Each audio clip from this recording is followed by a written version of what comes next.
On mobile global mobile gaming और entertainment में ये है लीडर कंपनी। बेंगलुरु में मुख्यालय है कंपनी का। 50 से ज़्यादा देशों में कारोबार है कंपनी का और गेमिंग प्रोडक्ट बनाने पर कंपनी का फोकस है। साथ ही वीडियो टोन कॉन्टेस्ट जैसे कई सारे डिजिटल प्रोडक्ट्स भी कंपनी ऑफर करती है। 7.5 करोड़ से ज़्यादा मंथली यूजर्स हैं इस वक्त कंपनी के पास।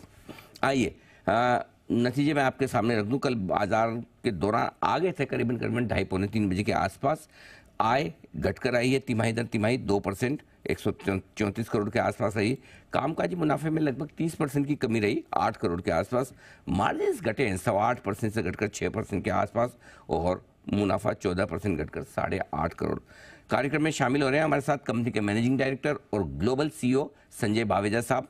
आप चार्टर्ड अकाउंटेंट भी हैं, कॉस्ट एंड वर्क अकाउंटेंट यानी कि ICW भी हैं और दुनिया भर में कंपनी के मर्जर और एक्विजिशंस की जिम्मेदारी संजय बावेजा साहब की है। सर बहुत बहुत स्वागत है, धन्यवाद हमें समय देने के लिए। मैं तिमाही दर तिमाही नतीजे देख रहा हूँ, थोड़े कमज़ोर नज़र आ रहे हैं सारे रेवेन्यू आय मुनाफे के फ्रंट पर। क्या वजह रही सर ये तिमाही जरा सॉफ्ट नज़र आ रही है?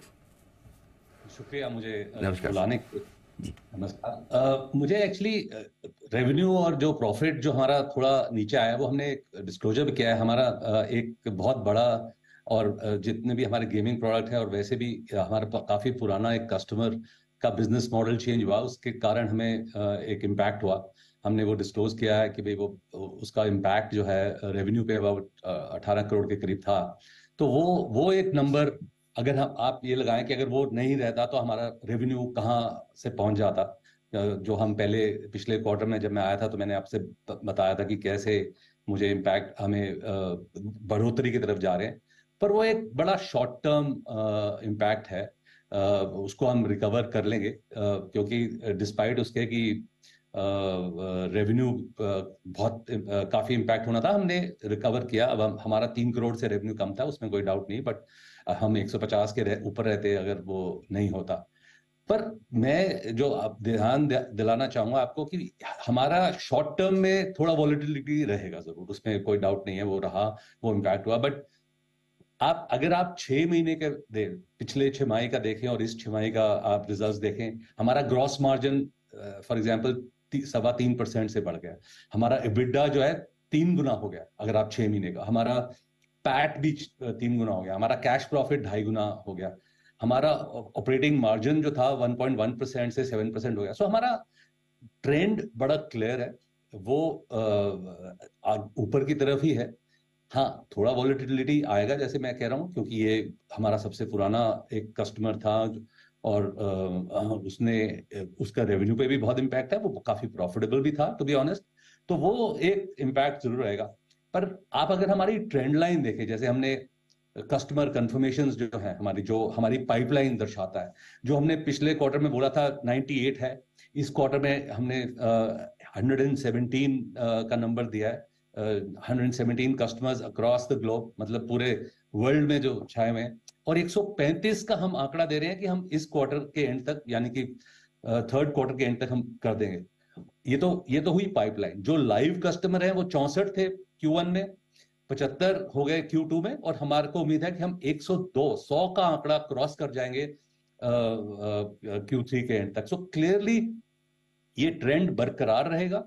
पर हाँ, in the short run profitability में थोड़ा सा इंपैक्ट आएगा। रेवेन्यू हम ऊपर, तो रेवेन्यू तो हमारा ग्रोथ रहेगा ही रहेगा, उसमें हमें कोई डाउट नहीं है। प्रॉफिटेबिलिटी में बिकॉज कभी भी बड़ा कस्टमर और हमारा जो ऑपरेटिंग मॉडल है वो फिक्स्ड कॉस्ट का ज्यादा है, तो फिक्स्ड कॉस्ट में ना कि आप रेवेन्यू का लॉस हुआ उस कस्टमर की वजह से, ना कि सिर्फ प्रॉफिट का लॉस होता है, बट फिक्स्ड कॉस्ट की अब्जॉर्प्शन का भी लॉस होता है। सो वो एक बहुत इम्पैक्ट था। इस क्वार्टर में तो हमें इतना ज्यादा इम्पैक्ट नहीं हुआ, बट हाँ, आगे जाके थोड़ी सी वॉलेटिलिटी होगी एक आध क्वार्टर के लिए। उसके बाद हम फिर अपने ट्रेंड पे बरकरार रहेंगे, प्रॉफिटेबिलिटी बढ़ती रहेगी और रेवेन्यू तो बावेजा साहब आप ये कह रहे हैं कि तीसरी तिमाही थोड़ी और सबड्यूड रह सकती है, चौथी तिमाही से नतीजे बैक ऑन ट्रैक नजर आएंगे, राइट सर? जी हाँ, तीसरी तिमाही में थोड़ा प्रॉफिटेबिलिटी में थोड़ा सबड्यूड रह सकता है, रेवेन्यू में तो ऊपर ही रहेगा। ओके, रेवेन्यू तो हमारा बढ़ेगा ही बढ़ेगा। हाँ, प्रॉफिटेबिलिटी में थोड़ा सा इम्पैक्ट हो सकता है।